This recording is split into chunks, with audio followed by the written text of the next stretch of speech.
حضرت تمیم رضی اللہ تعالیٰ عنہ کی دجال سے ملاقات۔ ایک مرتبہ سمندر کے سفر پر نکلے مسافروں کی کل تعداد 30 تھی اور ہم سب ایک کشتی پر سوار تھے۔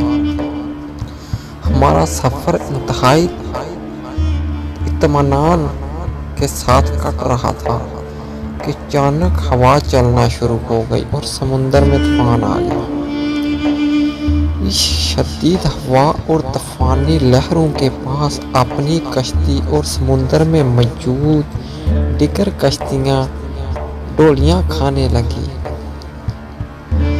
کشتی کے مسافر اس صورت حال سے پریشان ہو گئے اور ہر کوئی اپنے اپنے خداؤں کو پکارنے لگا، کیونکہ کسی کو کچھ سمجھ میں